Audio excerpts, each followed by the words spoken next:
concept ya sadaka tunaizungumzia ambaye anataka kutufikisha katika ucha Mungu. Aisha radhiallahu anha alikuwa anajua kwamba anapotoa sadaka hampi yule mwenye kuhitaji, hampi yule maskini, hampi yule mjane. Alikuwa hamuoni huyu mtu katikati, anayemuona ni Allah subhanahu wa ta'ala. Ndio maana riwaya za hadithi zinasema alikuwa kabla hajatoa sadaka zile coin zile anaingia ndani, anaipaka misk ile coin inukie vizuri, halafu anakwenda kumpa kama ni maskini au kama ni yatima au kama ni mjane. Wakamuuliza, ya Aisha, kwa nini unafanya hivyo? Akasema, mkono wa Mwenyezi Mungu ndio unapokea ile sadaka kabla ya mkono wa maskini, na mimi napenda sadaka yangu iende ikiwa inanukia vizuri kwa Allah subhanahu wa ta'ala. Wewe usimwangalie huyu unayemsaidia, angalia aliyekuamrisha kusaidia, angalia ni nani anaipokea sadaka kabla ya huyu. Anaipokea ni Allah subhanahu wa ta'ala. Ukielewa hivyo, sadaka yako itakuwa katika viwango vinavyohitajika. Utaitoa kwa sababu unamuona Mwenyezi Mungu subhanahu wa ta'ala ndio ambaye anaipokea sadaka hiyo. Faida 4 za sadaka za haraka haraka. Katika kutoa sadaka kuna kukingwa na majanga, na ushahidi ni hadithi ya Mtume sallallahu alaihi wasallam, anasema as-sadaqa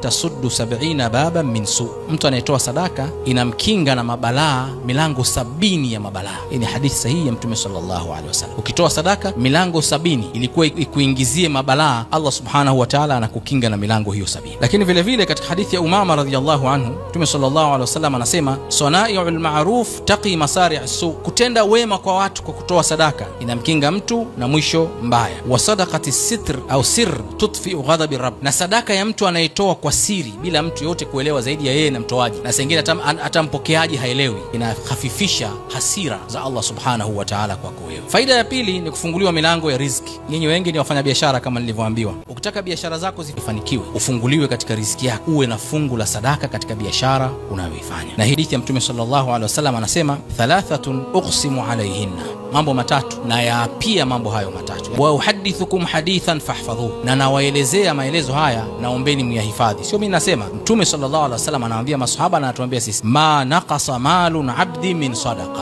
Hata siku moja mali ya mja haitapungua kwa kutoa sadaka, hata siku moja. Subhanallah. Ni kama wafanya biashara, utaona kweli kama mtu alikuwa na milioni 1 ukatoa 100,000 utabakia na 900,000, imepungua kwa mtazamo wa kibiashara. Lakini kwa mujibu wa hadithi ya Mtume sallallahu alaihi wasallam, ma naqasa mali min sadaqa, mali ya mja haipungui kwa kutoa sadaka hata siku moja. Maulama wameelezea kwamba mathalan, Mwenyezi Mungu apishilie mbali, nyinyi mmekuja hapa alhamdulillah katika shughuli za hapa, na umeona ukitoa 100,000 hapa leo katika milioni 1 yako itapungua 900,000 katika mtaji wako. Sasa ni story bwana, wako wengine watatoa, mali itapungua.